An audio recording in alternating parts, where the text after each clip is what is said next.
Bonjour à tous. Je suis très heureux d'accueillir au sein de l'École pratique des études PSL ce webinaire du grand programme FAN et je suis très honoré que le président de PSL, Maud Boud, soit venu chez nous pour l'introduire.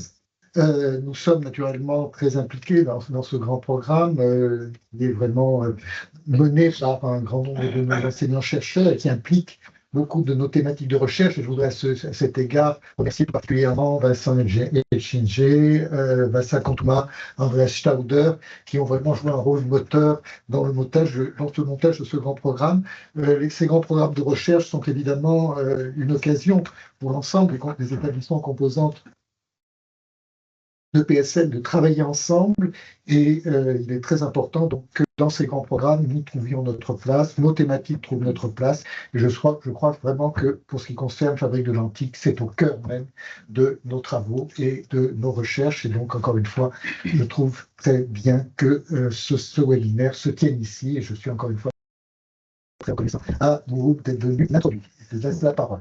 Merci beaucoup Michel, c'est vraiment un grand plaisir et honneur. Vous savez que je suis fan de ce programme depuis le début, hein, puisqu'il s'appelle FAN, ça fait de ces comiques de répétition.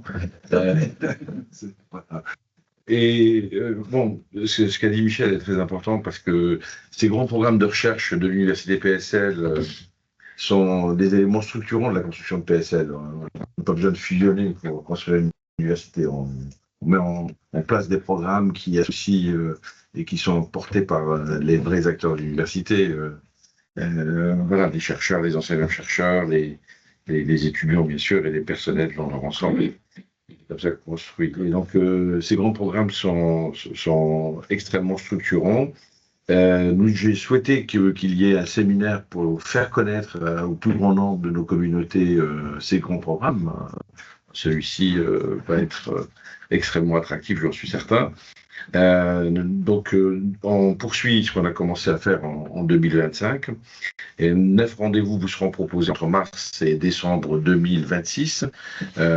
Et ces séminaires, ces webinaires sont des rendez-vous ouverts à tout le monde, hein, communauté académique, scientifique, étudiante, et bien sûr administrative au sens large, y compris techniciens, ingénieurs, etc., afin de couvrir ces grands programmes et s'en approprier les enjeux. Ça donne aussi la possibilité de contribuer au débat public, puisque dans tous ces programmes, il y a un aspect aussi contribution dans un monde où les liens entre la science et la société sont complexes. C'est aussi un des objectifs de ces programmes de recherche. Alors, ces 14 grands programmes de PSL sont des programmes qui ont été sélectionnés par appel à projet interne. On avait une quarantaine en 2024 qui ont été proposés. On a retenu 14, plus 4 grands programmes d'amorçage pour aider à l'amorçage de stratégie de recherche transversale. Et évidemment, ces grands programmes, c'est fondamental que nous les poursuivions. Nous avions toute une réflexion sur la pérennité de ce que nous faisons à PSL, et ça, c'est extrêmement important. D'abord parce qu'ils ont leurs héritiers, qui étaient les LABEX, ont été évalués par des économistes. L'impact a été extrêmement positif, pas seulement sur la recherche développement, la recherche publique dans les laboratoires, mais aussi sur la recherche développement des partenaires privés qui ont vu leur intensité en recherche développement augmenter de 20% grâce à ces LABEX. Donc il y a une évaluation précise. Donc nous les avons poursuivis et convertis en appel à projet interne. Et pour ces 5 années, ces programmes ont été abondés à l'ordre de 36 millions d'euros quand même au total. Et on souhaite absolument que ça reste quelque chose de pérenne et d'avoir, après ces 5 années, la possibilité de poursuivre sur cette trajectoire. Alors les projets couvrent les sciences, les arts, les lettres et intègrent des enjeux bien sûr sociaux et stratégiques. Ce 6e webinaire a pour terme, tu l'as dit, peut-être pas le thème, mais en tout cas, l'idée d'hier, appropriation d'aujourd'hui, est proposé par le grand programme de recherche Fabrique de l'Antique, dont tu as parlé, avec la participation de 3 de ces chercheurs, que je remercie. L'échange, alors ils sont présentés par Stéphane, puisque c'est Stéphane Berger, notre vice-président délégué aux arts et aux humanités auprès de la vice-présidence recherche et innovation de l'université, PSL, qui va animer ce séminaire. Un grand merci donc, à nos 4 intervenants, parce qu'il y en a 4. Trois, Vincent des rôles légèrement différents. différents. Voilà, avec des rôles de, Oui. tu préciseras tout ça pour pas que je fasse le gars. Je te remercie, Stéphane. Et puis, voilà, un grand merci. Et, merci aussi à la direction de la communication, hein, qui fait un gros boulot, parce que je leur ai imposé 2 séminaires en plus. Il y a aussi le séminaire Agir, Action de la gouvernance initiale par la recherche, auquel je vous invite à participer aussi, qui consiste à réunir toute la communauté de PSL sur des questions liées à l'enseignement supérieur et à la recherche, mais alimentées par la recherche, justement, que ce soit sur les questions de l'égalité des chances ou autre. Voilà, je me tais, je te laisse la parole, Stéphane, pour animer ce séminaire. Merci. Merci Président, merci Maud, merci Président, merci Michel. Il y a une densité de culture dans cette petite salle de l'école pratique qui est assez impressionnante. Je suis impressionné.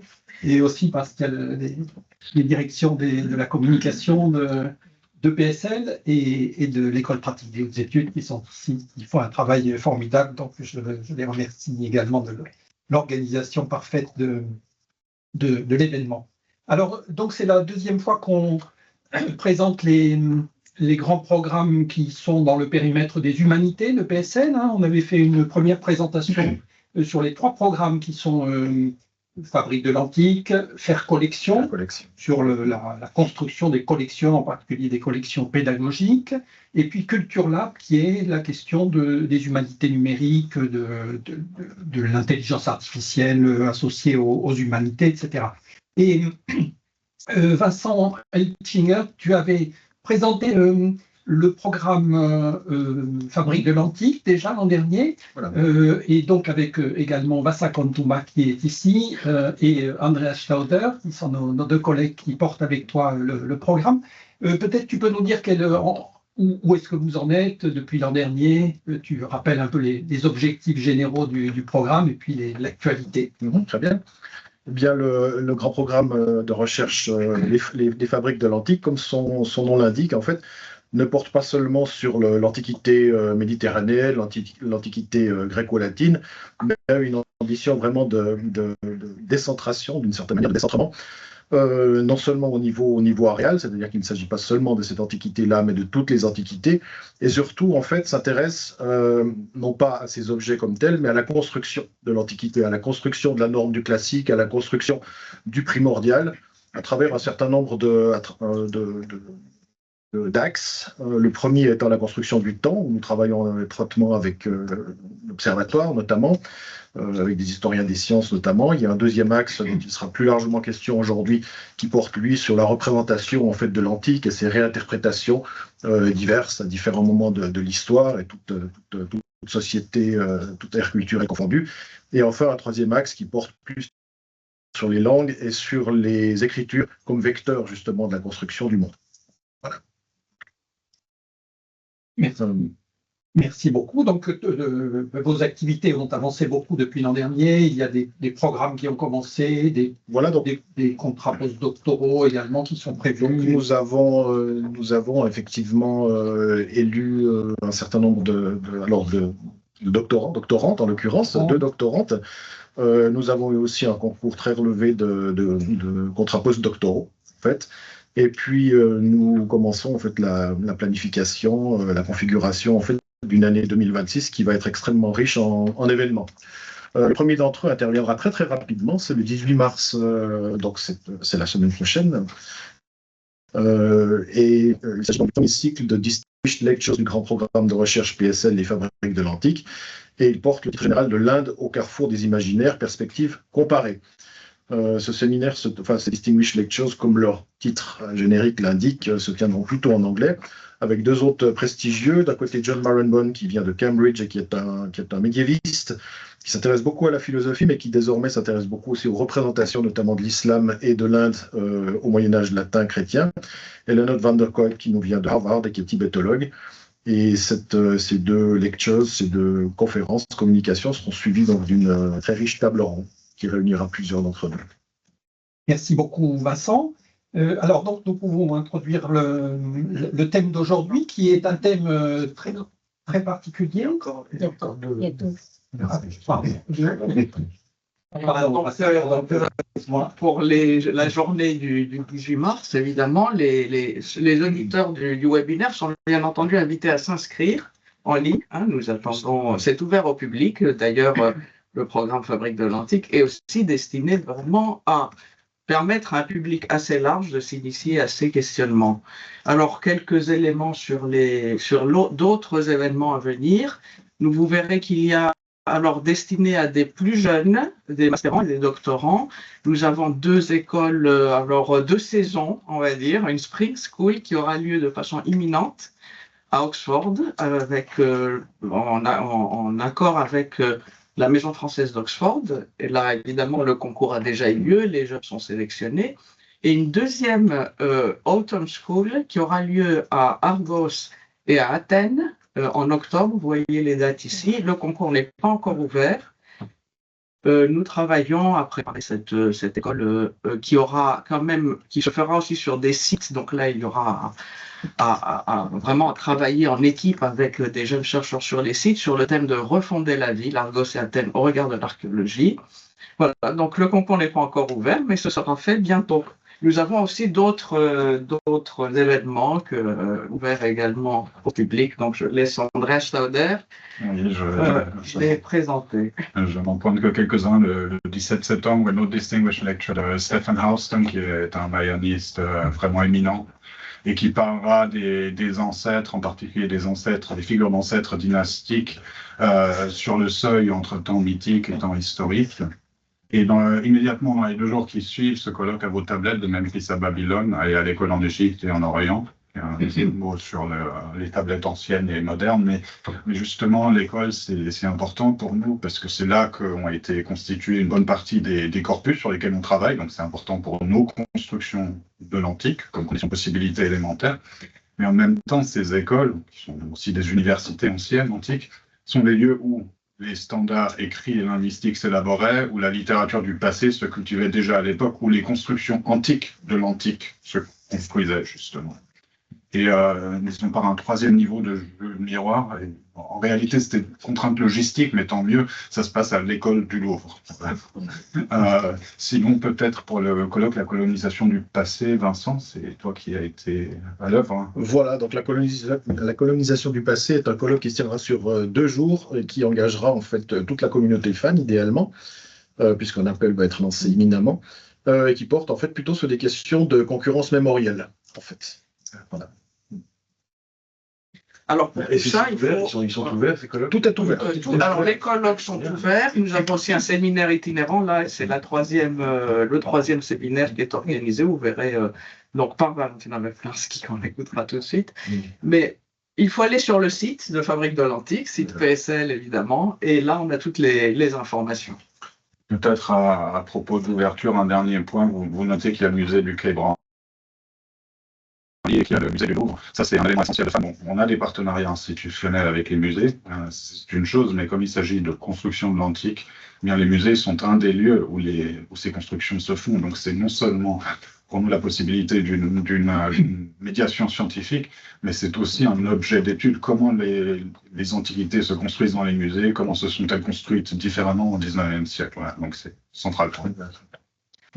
Merci. Merci beaucoup. Et j'ajoute donc que le réseau des écoles françaises à l'étranger, partenaire de Fabrique de l'Antique, je salue à tout hasard, je ne sais pas si elle est là, la directrice de l'école française d'Athènes, Véronique Chankowski, qui nous soutient beaucoup avec les autres directeurs et directrices des écoles de ce programme. Donc, alors le thème d'aujourd'hui, divinité d'hier, appropriation d'aujourd'hui.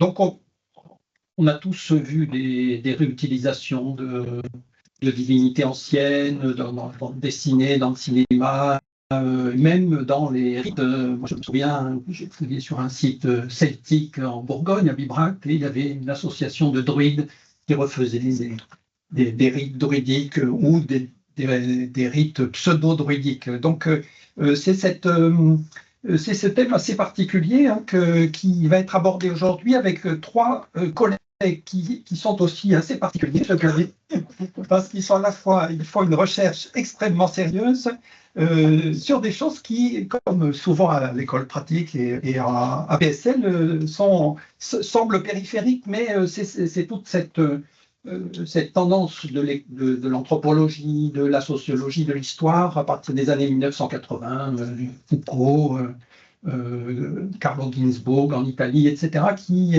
a pris des thèmes qui sont des thèmes un peu périphériques pour parler véritablement de ce qu'est la société, l'histoire, la religion, etc. Et donc, nos trois collègues aujourd'hui sont Jean-Pierre Braque. Jean-Pierre Braque, qui est titulaire de la chaire d'histoire des courants ésotériques dans l'Europe moderne et contemporaine à l'École pratique des hautes études, qui est spécialiste de ces courants ésotériques, de la magie à l'époque moderne et contemporaine, des symboles. Donc, j'ai dans ma bibliothèque le que sais-je sur l'histoire des symboles que Jean-Pierre Braque avait écrit il y a un moment. Non, non, je l'utilise. L'éclair, c'est rien, le lire, on ne conseille pas. Non, non, pas du tout. Voilà, donc il nous parlera de ces courants ésotériques dans le thème d'aujourd'hui. Ensuite, nous avons François Quentin, qui est un bon ami avec qui je travaille depuis longtemps, en particulier en Albanie. Hein. C'est un spécialiste de la religion grecque, des cultes grecs. Il est titulaire de la chaire des religions de la Grèce ancienne, espaces, cultes et institutions de l'école pratique, une chaire très prestigieuse, je dois dire. Et il travaille lui aussi sur des situations périphériques qui sont celles de l'Illyrie, par exemple, dans les Balkans, la Grèce du Nord-Ouest. Et puis, alors, récemment, il a travailler sur des questions plus contemporaines qui sont celles de l'autochtonie. Hein. Par exemple, donc je renvoie à ton petit livre sur les chimères de l'autochtonie, sur la question des identités, des malentendus de l'identité dans la Méditerranée actuelle. Et puis aussi, vous trouverez sur Internet, en faisant sur Google François Quentin Trump, un article très intéressant sur la reprise de l'architecture, des styles de l'architecture classique et néoclassique par l'administration Trump. Je vous le recommande. Et donc, notre collègue Valentina Wapmarski, qui est donc, elle, titulaire de la chaire d'anthropologie linguistique du religieux et qui est spécialiste du monde maya contemporain d'un point de vue anthropologique et linguistique, et elle travaille en particulier sur les questions qui nous intéressent aujourd'hui, c'est-à-dire la langue du rite finalement, hein, la temporalité aussi du rite, et c'est une des très rares personnes qui parle le maya yucatec et qui enseigne cette langue, je crois. Il y a quand même 800 000 locuteurs. 800 000. En France, je pense, il n'y en a pas beaucoup, il y en a deux à peu près. Donc, si vous souhaitez apprendre la langue maya yucatec à Paris, c'est possible. C'est à l'INALCO. À l'INALCO, d'accord. Très bien.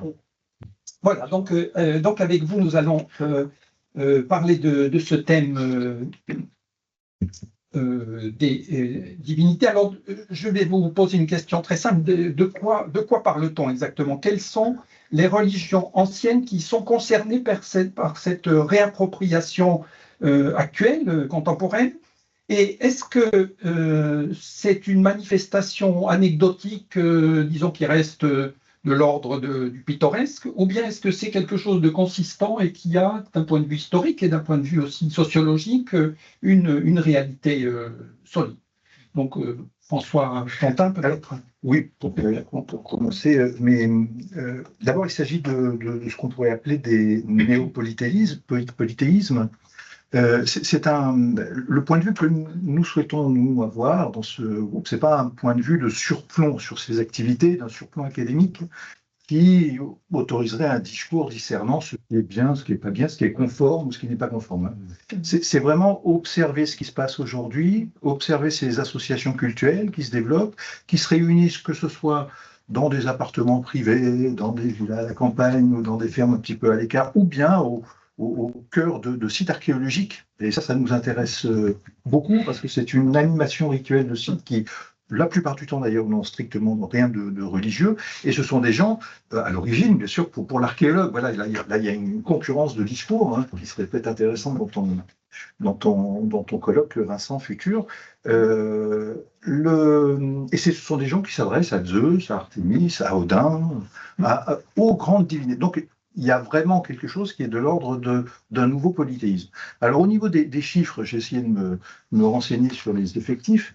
Manifestement, peut-être que Jean-Pierre nous en parlera tout à l'heure, mais dans le contemporain, les effectifs augmentent énormément. On peut prendre l'exemple d'un pays comme le Canada, où il y a des cultes d'origine nordique, comme ça, qui sont pratiqués. Là, en une dizaine d'années, dans les dernières dizaines d'années, le nombre d'adhérents, véritablement, a été multiplié par 2 ou 3.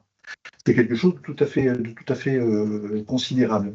Et ce sont des mouvements aussi, on en reparlera sûrement, mais qui se connectent, hein, qui s'associent avec d'autres mouvements, comme l'écologie, comme le féminisme, qui s'articulent avec ça et qui ont donc une tendance, pour répondre à ta question sur l'ampleur en fait du phénomène, qui ont une tendance à l'universalité, à l'universalisme, et un mouvement comme celui du mouvement de la déesse, hein, qui est quelque chose qui est très très lié au féminisme, qui repose sur les travaux archéologiques de Marie Agimoutas, qui estimait que dès le Paléolithique dès le Paléolithique supérieur et pendant tout le Néolithique, les religions européennes étaient matriarcales et honoraient une seule grande déesse puissante. Voilà, donc le raisonnement du mouvement de la déesse porte là-dessus. Et il y a une vocation donc universaliste forte. Donc la réponse est oui, c'est aujourd'hui un mouvement religieux, je dirais, cultuel, parmi d'autres, qui prend sa place et qui a même une reconnaissance de la part de certains États, comme l'Islande ou comme la Grèce. Hein. Le gouvernement de Tsipras avait reconnu l'association. C'est présent dans des pays spécifiques ou... Pratiquement tous. Alors, par exemple, Valentina, oui, tu es. Oui, alors dans les Amériques, on les qualifie plutôt de néo-indianisme, même si cette qualification est en fait analytique, puisque les personnes, voilà, ce qui les caractérise, c'est que ce sont des mouvements religieux et spirituels qui sont effectivement dans un essor croissant, qui revendiquent une ancestralité et un rapport direct aux cultures préhispaniques, que ce soit aux cultures andines, enfin de l'Inca. Ils sont très liés à des figures aussi imaginées de héros indiens, plus que de divinités d'ailleurs, fonctionnent. Donc l'Inca impérial, l'Indien impérial au Mexique, mais aussi l'Indien chamanique ou l'Indien mystique aujourd'hui. Et ils sont au départ, surtout, en fait, les protagonistes sont des personnes qui ne sont pas elles-mêmes d'origine autochtone, mais qui se recréent un lignage autochtone qui l'affirme dans un mouvement décolonial aussi assez intéressant. Mais c'est un mouvement qui s'est beaucoup diversifié depuis les années 80, où il avait pris un vrai essor avec des dates clés comme 1992, avec la célébration de la conquête, de l'invasion ou de la rencontre des deux mondes selon les noms, ou 2012, la supposée fin du monde, ont été des moments clés pour donner une ampleur. Et aujourd'hui, on a une gamme très diverse qui va aussi depuis des mouvements en fait indiens, néo-indiens, si je peux les qualifier, comme au Guatemala, où suite au génocide maya, il y a une réappropriation, une revendication d'emblèmes du préhispanique, donc très fort, avec codification de nouveaux rituels. Et de l'autre côté, on a tout ce qui flirte, enfin directement, qui se marie avec le New Age, et avec, alors là, des multitudes qui se rassemblent sur les sites comme Chichen Itza, mais aussi toujours avec certains objets ou une symbolique préhispanique en jeu. Et là, ce sont des millions de personnes. Et on rejoint des mouvements européens. Je pensais à la question de la déesse, qui vient des Amériques, toute cette nouvelle mythologie autour de la terre-mère, qui vient au départ d'un concept très différent dans les Andes, et qui est maintenant une icône, enfin un nœud fondamental de ces nouveaux mouvements spirituels néo-indiens, néo-païens. Alors ça, oui, c'est très intéressant. Et il y a cet attachement à la terre et l'autochtonie, justement, alors qui, pour nous en Europe, va de pair avec des idéologies, disons, nationalistes, de retour aux origines, à des origines primitives. C'est même le cas, je connais le cas en Italie, par exemple, où à la télévision publique, il y a des émissions qui reproposent des interprétations assez farfelues, je dirais, de rites antiques, de supposées religions primitives, italiques, etc. Mais ce qui est intéressant dans ce que vous dites, c'est que ça n'est pas partout comme ça. C'est-à-dire qu'il peut y avoir des mouvements, par exemple, anticolonialistes ou qui reprennent cette. Oui. Alors, dans le cas des Amériques, effectivement, ils sont très liés à des postures postcoloniales, décoloniales, mais qui prennent en fait des formes très diverses selon les acteurs. Cela étant dit, l'autochtonie est très importante et il y a une réappropriation même de concepts anciens, par exemple l'Anahuac, qui est une région nahuatl qui était dans les discours à l'époque préhispanique, juste au moment de la conquête, et qui est maintenant revendiquée, non seulement pour la région centrale du Mexique, mais correspondant à toute l'Amérique. Donc la question de l'autochtonie est absolument centrale, effectivement, dans ce cas-là. Et Jean-Pierre, alors, est-ce qu'il y a des mouvements ésotériques comme ça qui reproposent des choses? Parce que là, c'est difficile, parce que c'est l'Antiquité, puis ça a été la réinvention à la Renaissance, au Moyen-Âge, à la Renaissance. Est-ce qu'aujourd'hui, on a de nouvelles réinventions ésotériques, disons? Oui, ça ne prive pas. En général, ce qui a pu se passer, par exemple, à la Renaissance, nécessite de manière fréquente un niveau de, on va dire, d'érudition ou disons de connaissance de certaines langues anciennes, etc., qui n'est plus très répandu aujourd'hui. Donc c'est pas tellement ça qui est en jeu.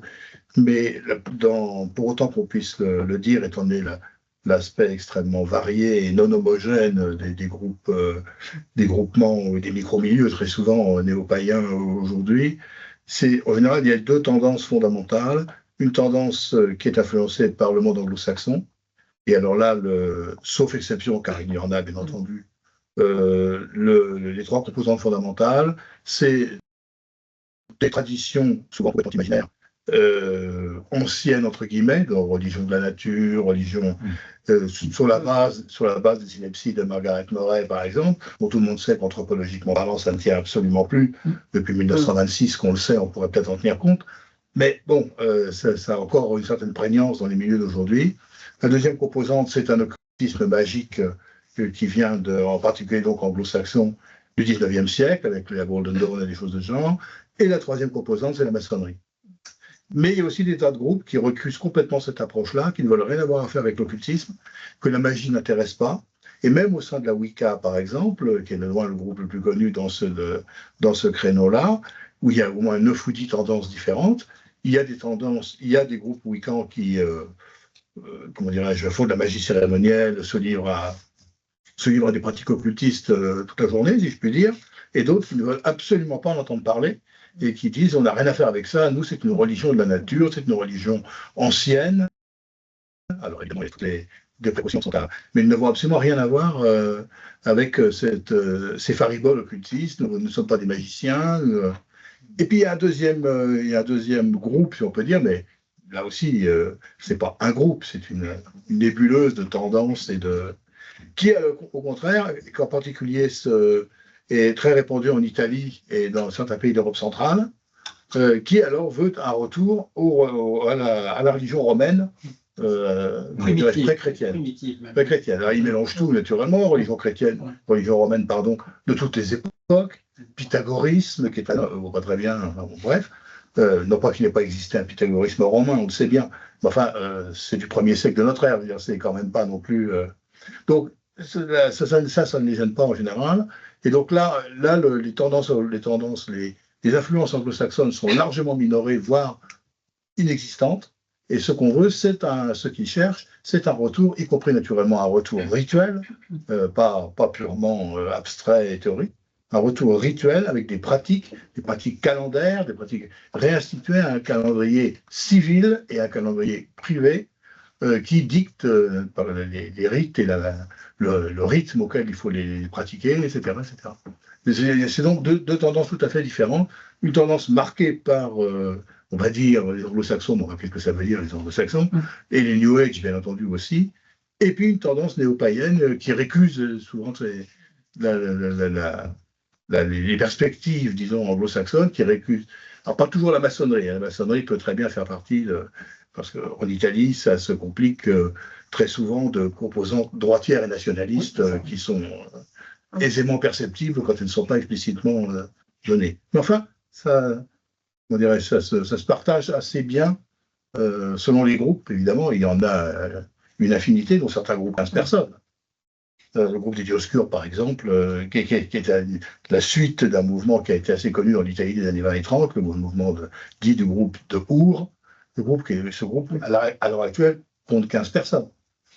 Mais alors, anti-chrétien jusqu'à la folie, vraiment jusqu'à la folie, bon, là, on peut ne pas être chrétien, mais là, quand même, et fasciste au dernier, ils sont revendiquants avec une joyeuse...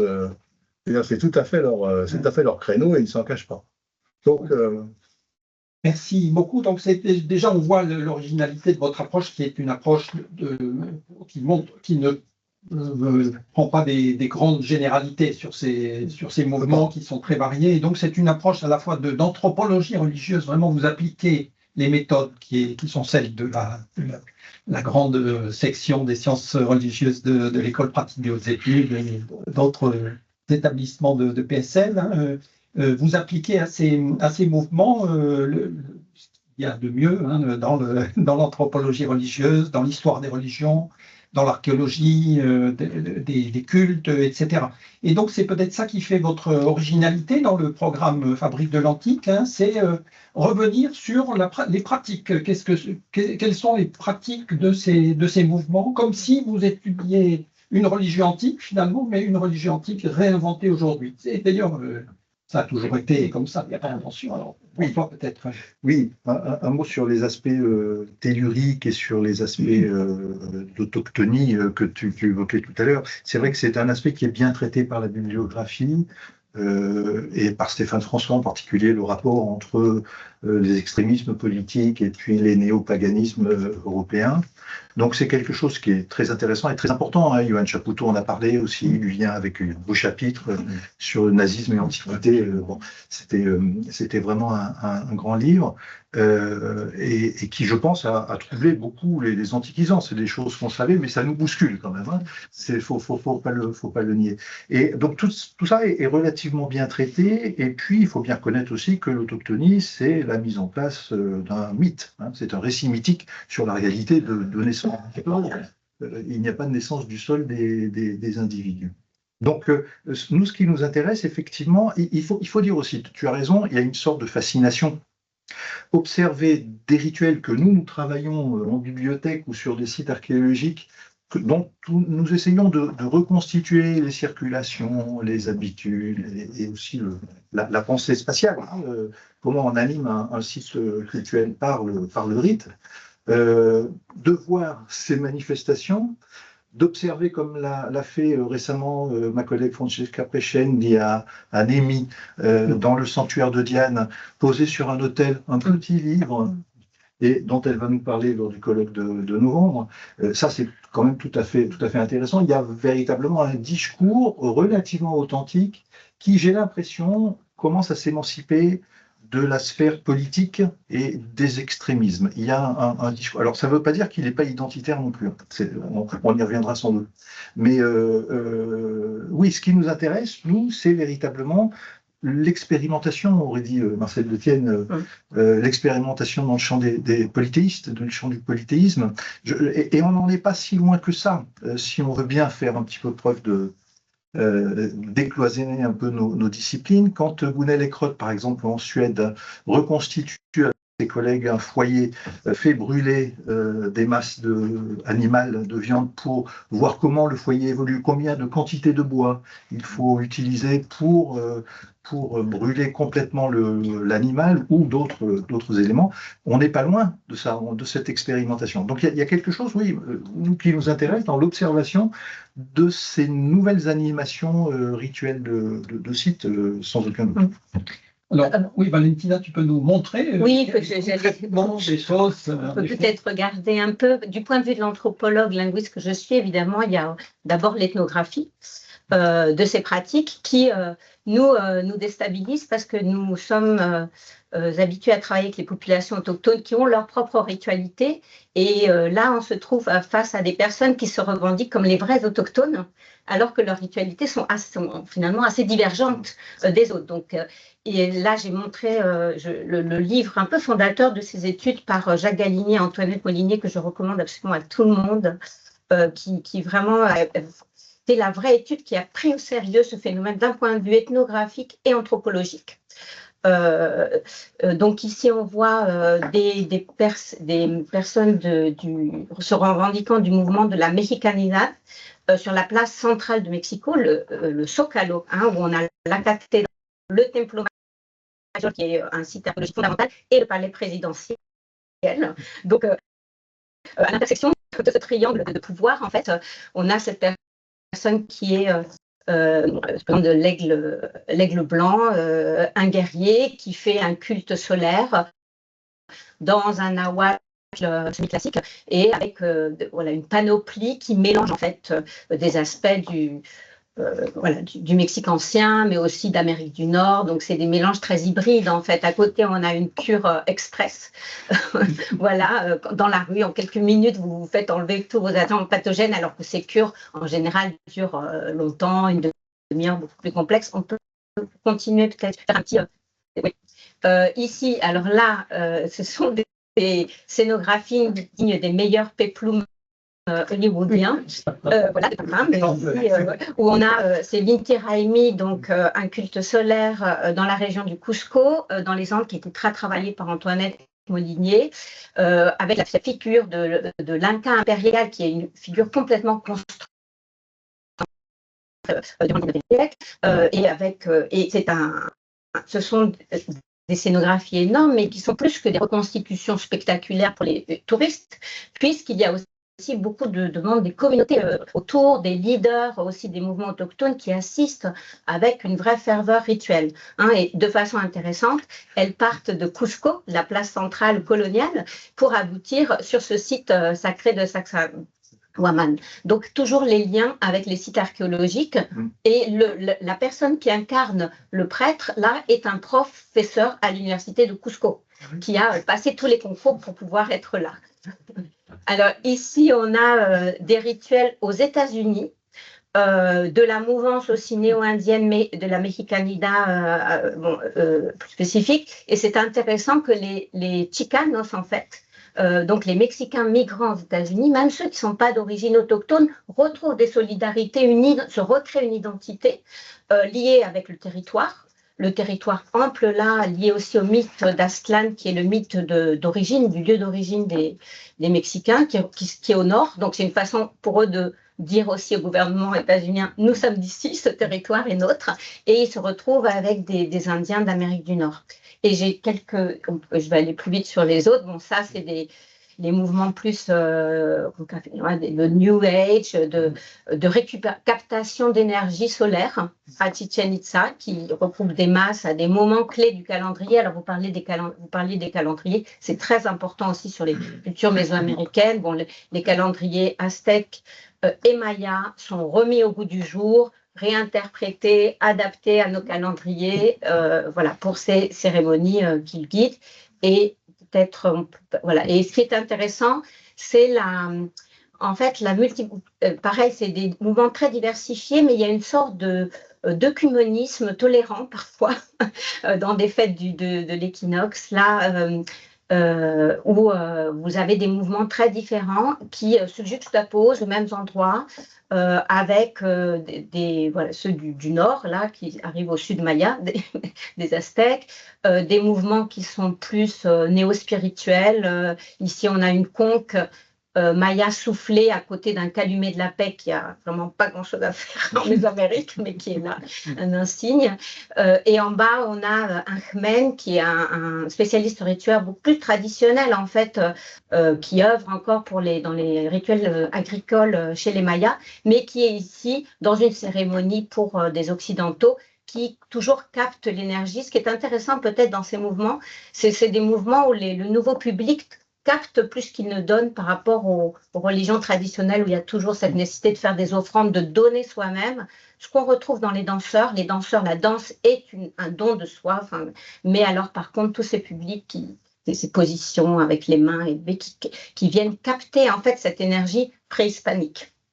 Voilà, et peut-être de ce mouvement une dernière, et donc on arrive à tous ces néo-rituels de sacs de mariage. Alors c'est très à la mode parce que ça s'associe à une mercantilisation touristique des rituels préhispaniques, et donc vous pouvez maintenant vous marier à la maya, à l'aymara, à la mexicaine, selon, et voilà, gagner toutes les meilleures énergies de votre couple grâce aux forces telluriques amérindiennes. Donc il y a un marché. Il y a un vrai marché. Il y a un vrai marché. Vous ne pouvez pas aller dans ces régions. Là, on est à Tulum, qui est un autre site qui est devenu emblématique de ces mouvements-là, sur la côte Caraïbe, pas loin de Cancun. Et donc, dans les packages maintenant des hôtels, vous avez toujours le rituel maya sous différentes formes. Bon, et là, on s'éloigne vraiment de... Oui, juste une petite chose, on insiste à tout ce que tu as très bien dit à propos du Zócalo de Teotihuacan. Oui, on en bien avait sûr. Parlé, mais Jacques Galinier raconte que il avait vécu une cérémonie comme ça, donc il y a la fouille de la pyramide au centre de la place, et il avait vu l'animation rituelle par néo-indienne, et puis juste après, les archéologues arrivent, qui continuent à travailler sur la pyramide.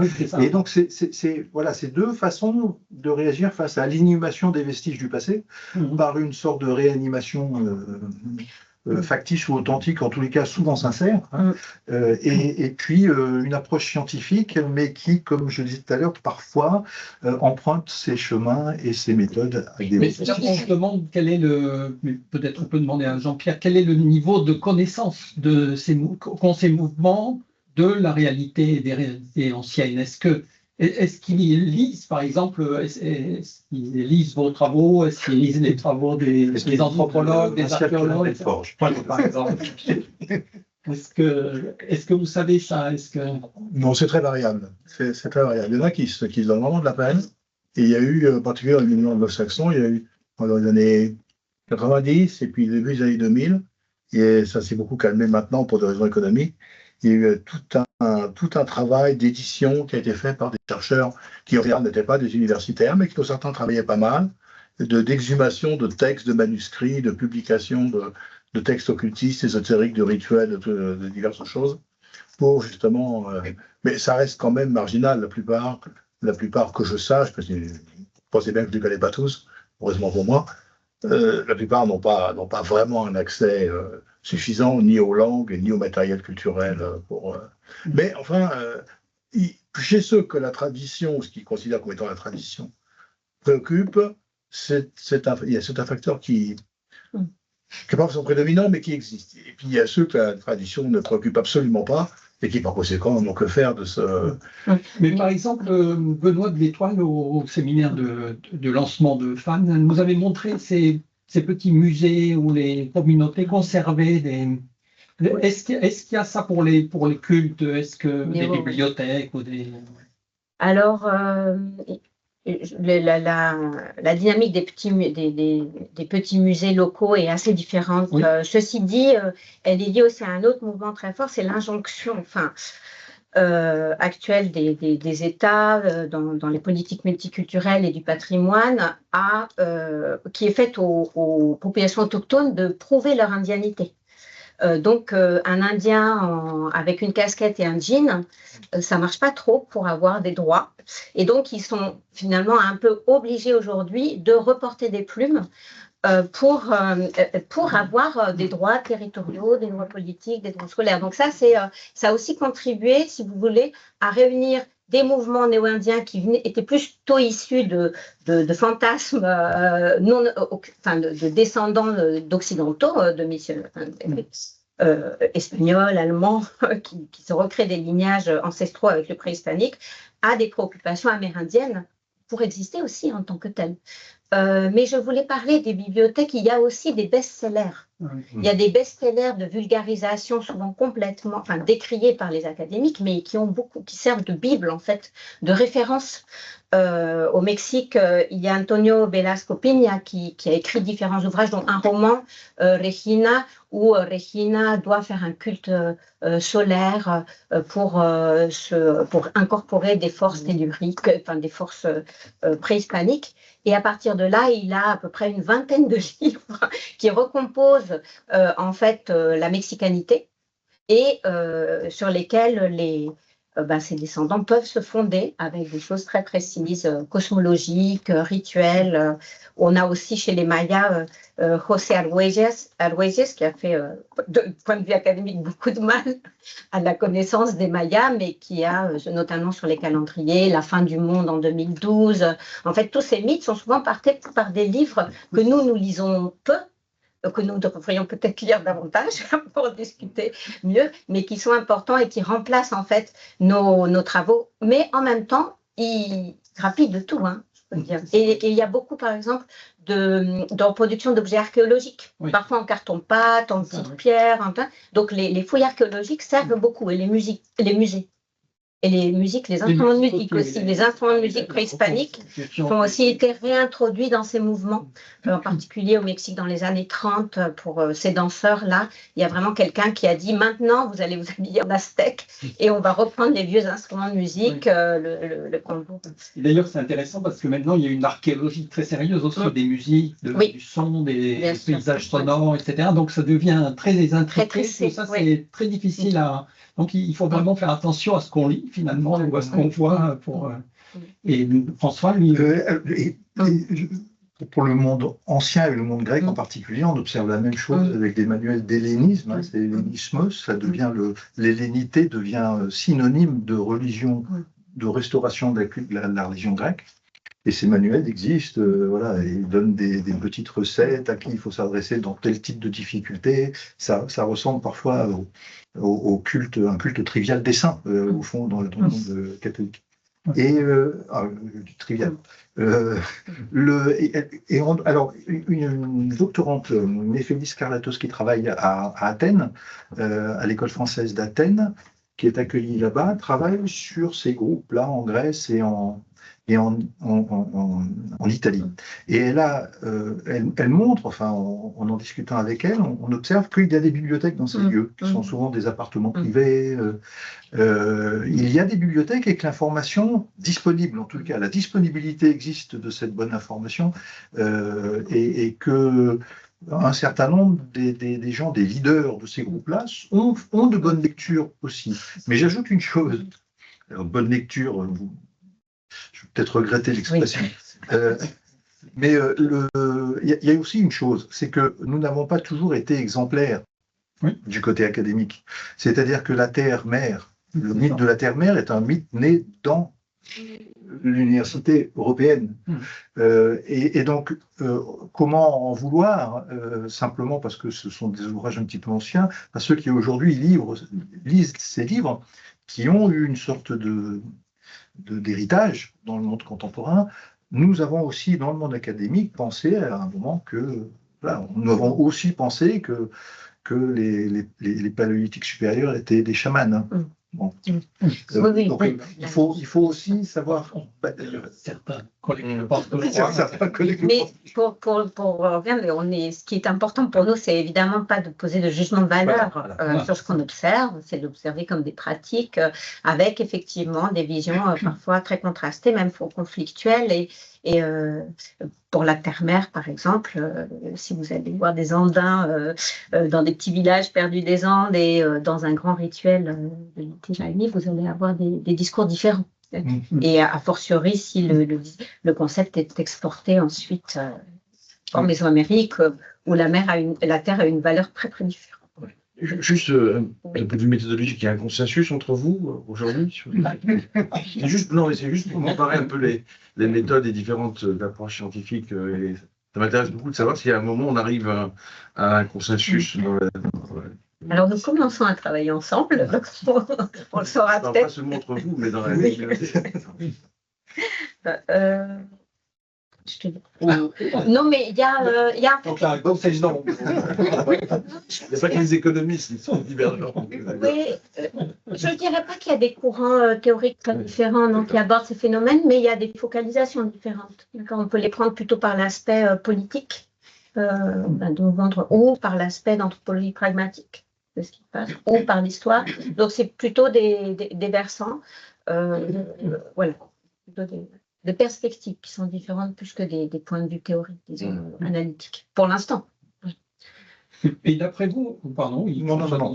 Je pense qu'on est souvent convaincu par le fait qu'on dit des choses plus intéressantes que nos prédécesseurs et que c'est difficile dans ce cadre-là de se dire qu'il y a un moment. Mais je pense quand même que le 19e siècle et la première moitié du 20e, en sciences humaines et sociales, et ceux qui sont plus proches de l'archéologie en particulier, sont plus perméables à un discours général souvent de nature politique ou sociale, qu'aujourd'hui. Et que peut-être en France en particulier, la déconstruction initiée par des penseurs que tu as évoqués tout à l'heure de cette génération-là, et je pense en particulier à Michel Foucault, nous oblige à déconstruire nos objets et nos raisonnements en permanence. C'est-à-dire que la construction est aussi une déconstruction absolument contemporaine, ce qui n'était pas le cas, par exemple, à l'époque de Salomon Reynac. Oui, moi je parlais des travaux qui sont faits depuis, par exemple, l'ouvrage sur les Néo-Indiens de Galinier et Molinier qui date des années 2000. Et alors, d'après vous, donc merci pour nous avoir présenté toute cette richesse de ces mouvements qu'on ne connaît pas forcément bien. Mais est-ce que ce sont est-ce que c'est un phénomène nouveau ou bien est-ce qu'il y a eu déjà dans l'histoire des retours comme ça, des retours à l'Antiquité? Alors peut-être Jean-Pierre pourrait nous le dire, parce que dans les mouvements ésotériques, évidemment, c'est une constante recréation. Pour les mouvements ésotériques, oui, c'est une espèce de mouvement perpétuel, en quelque sorte.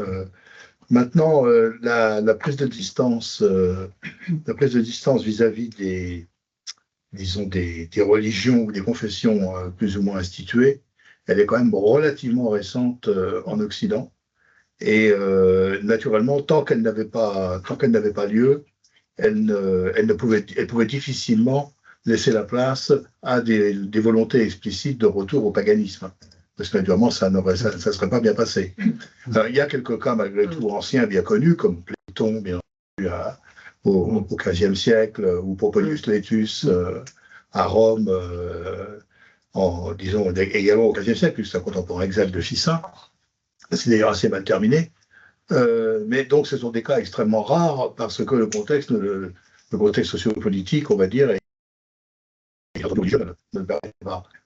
Les prises de distance marquées avec le christianisme, pour le dire vite, les différentes professions chrétiennes, et la volonté de retour à une religion antérieure, en l'occurrence en général le paganisme, on va dire classique, et le plus souvent romain.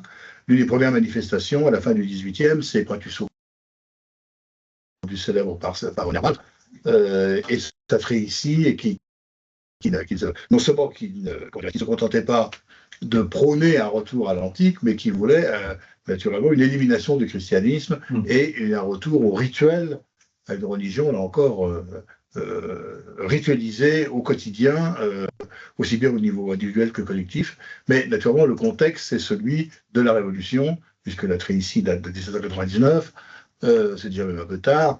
Le contexte, c'est la Révolution, et c'est le rationalisme, n'est-ce pas, qui dans l'esprit de celui qui se faisait appeler Quartus Auclair était son vrai nom, devait, comment dirais-je, prévaloir. Maintenant, après, on a des gens qui sont déjà des préoccultistes, pourrait-on dire, comme Fabre d'Olivet, qui sont totalement antichrétiens, et qui, à l'époque, c'est déjà un petit peu plus, malgré qu'ils aient bien entendu une réinstauration du catholicisme comme religion en France, et tout le monde sait ça, mais lui élabore des rituels, là aussi, des théories et des rituels qui entendent se passer, si possible, au maximum du christianisme. Et il y a un retour en particulier à ce qu'il considère comme étant le pythagorisme. Naturellement, c'est totalement fantasmé, mais il y a déjà des précurseurs, en quelque sorte, avant même que l'occultisme, parce que le mot en français date de 1842, il y a des précurseurs même s'ils sont, mais qui peuvent avoir des motivations idéologiques extrêmement diverses de ce retour à l'antique et de vouloir essayer de réinstaurer une religion, car c'est ce que voulait faire Fabre d'Olivet. C'est ce qu'a voulu faire également un occultiste, cette fois comme Le Nain, un occultiste amiénois qui a publié en 1823, ce qui est tôt. Le mouvement occultiste démarre bien plus tard en France. Il démarre 50 ans après, et qui était un magicien et qui pratiquait des rites dont certains étaient considérés, en tout cas au début de sa carrière, comme des rites païens. Alors, est-ce qu'ils étaient considérés comme des rites païens parce qu'ils faisaient de la magie sans s'en cacher le moins du monde, ou est-ce qu'ils étaient vraiment néo-païens dans les termes qui pouvaient être ceux de son époque? Ça, c'est difficile à savoir aujourd'hui, d'autant plus qu'après, il a continué dans la magie, mais il est devenu un chrétien quasiment intransigeant. C'est assez curieux. Bon, bref. Donc, l'occultisme a des précurseurs. L'occultisme tardif a des précurseurs. Donc, je voulais rebondir très brièvement sur deux points qui sont assez importants, ce que tu dis, c'est que dans les mouvements néo-indiens, il n'y a pas de conflit avec le catholicisme. C'est-à-dire que ça cohabite très bien.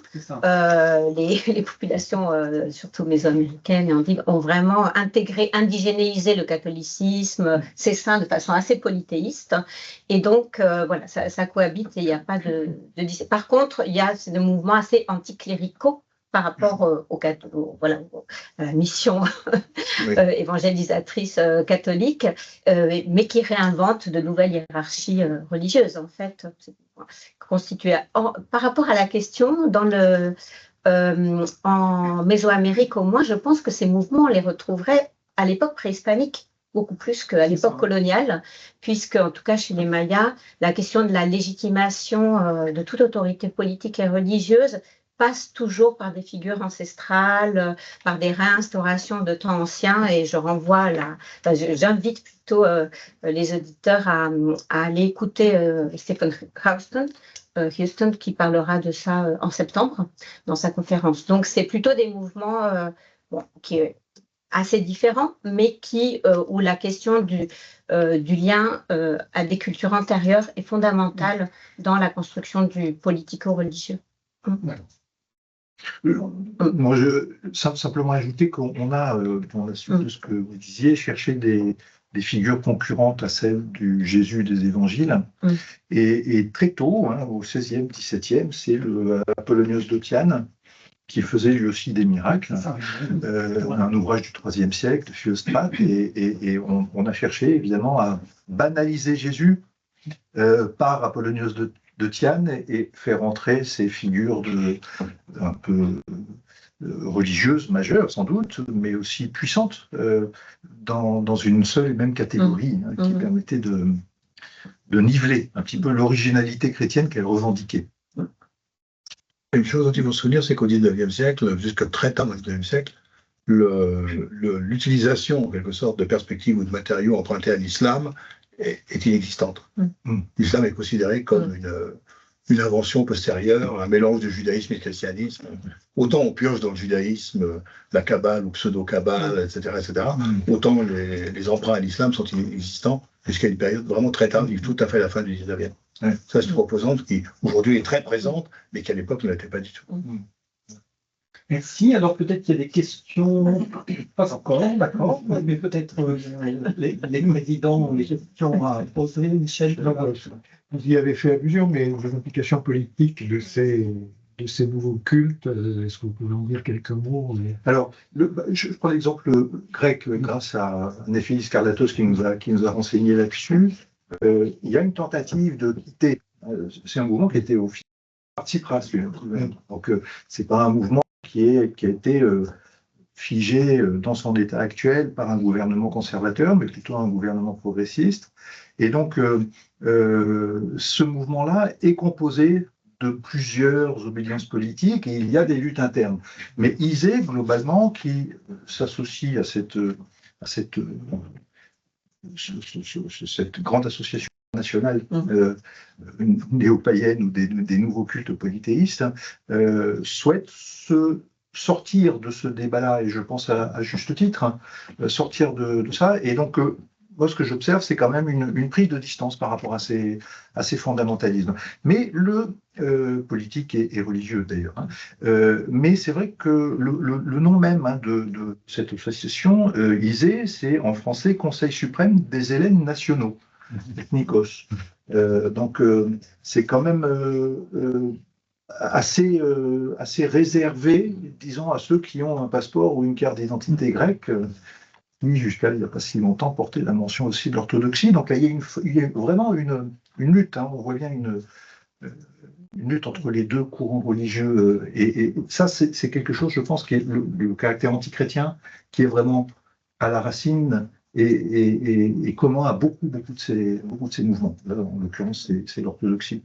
C'est vrai qu'il est bien pas difficile de ne pas être antichrétien dans la mesure où les églises chrétiennes, de manière générale, et pas uniquement l'église catholique, maintiennent en général une distance, pour ne pas dire une distance polémique, on va dire, avec tout ce qui peut porter de près ou de loin le nom ou porter l'odeur de l'ésotérisme ou de l'occultisme. Oui. Donc il est évident que se réclamer de telle profession chrétienne, tout en prônant naturellement des perspectives occultistes, c'est assez difficile. Ça existe, il y a des cas, mais la plupart, évidemment, en particulier dans les mouvements qui se veulent en Italie ou dans l'Europe centrale ou en Scandinavie, les mouvements de retour donc à un paganisme soit romain, soit scandinave, on va dire ça vite, sont en général très à droite, très antichrétiens, jusqu'à mettre le feu aux églises en bois, les rares qui subsistent dans certains pays comme la Suède par exemple.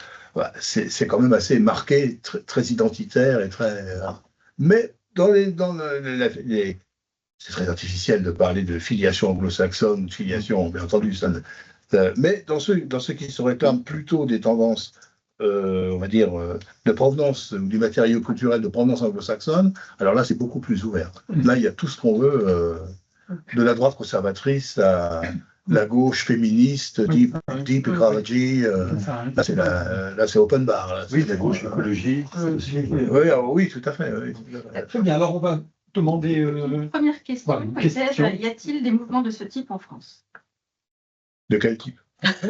Alors, donc il y a par exemple les mouvements druidiques, hein, parce que évidemment ça a trait aux religions qui sont considérées comme locales ou nationales. La religion romaine, par exemple, était beaucoup plus développée en France que et uniformément développée. Donc on a notre collègue William Van Andrigas, c'est son sujet d'étude pour nous expliquer tout ça. Mais par exemple, la religion celtique a été est reprise encore aujourd'hui. Mais c'est une religion celtique totalement en dehors de tout ce qui peut se faire depuis les années 70 en archéologie, des cultes celtiques. Ça n'a rien à voir. Par exemple, les réunions se font dans des monuments mégalithiques, qui sont des monuments néolithiques du 5e, 4e millénaire avant Jésus-Christ, alors qu'on considère la religion celtique à partir de textes qui sont des textes romains, à partir du 1er siècle avant Jésus-Christ au maximum, enfin, ouais, qui sont plus tardifs. Donc je pense que ces mouvements n'ont pas du tout pris en compte les avancées de l'archéologie, des grands sanctuaires qui ont été fouillés à partir des années 80, où on est sur Aronde, etc., et qui sont en dehors totalement de... Donc c'est une religion celtique qui est faite à partir de réinterprétations fautives de textes anciens qui sont eux-mêmes des visions très lointaines de ce qu'était sans doute la religion celtique gauloise de l'époque. Donc c'est les druides, la serpe d'or, on est toujours dans ces questions-là, quoi, les longues robes, les baskets sous la robe. Oui. Si c'est blanc, c'est mieux. Le blanc. Oui, c'est ça. Oui. Je ne pense pas qu'il y ait de plus sérieux, disons, que ça. Pas d'autres questions. Oui. Moi, je voulais rebondir sur la question du lien au catholicisme. Ce qui est intéressant maintenant au Mexique, avec le mouvement de la nouvelle pastorale catholique, qui est né un peu pour contrer l'influence des églises évangéliques. Et en fait, cette nouvelle pastorale, elle aussi, est dans un mouvement de récupération du lien avec le passé préhispanique Et donc, ce sont les prêtres catholiques qui intègrent eux-mêmes dans leur liturgie ces liens au calendrier, à certaines cosmologies, au cosmogramme. Et donc, on a un nouvel espace au cœur de la religion catholique au Mexique, ou de mouvance un petit peu néo-indienne d'un certain point de vue.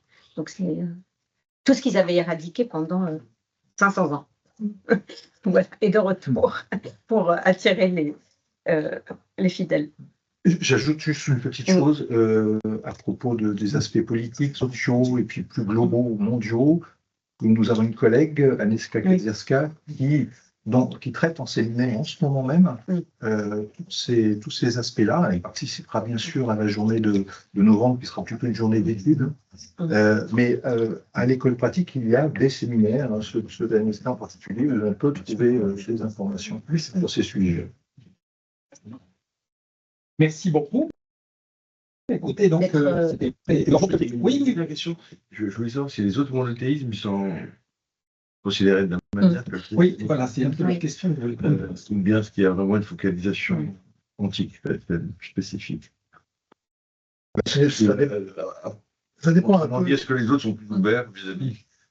C'est pareil, bien entendu, ça dépend desquels. Quand ils considèrent que le christianisme est, comment dirais-je, non seulement hostile à ce qui est un fait, et depuis longtemps, à tout ce qui peut être ésotérisme ou choses de genre, bon, évidemment, et très souvent, ils en profitent pour dire le christianisme, de toute façon, c'est une religion orientale, elle n'a rien à faire avec nos racines culturelles, et donc, naturellement, ça s'accompagne d'un antisémitisme qui est assez peu masqué dans certains cas.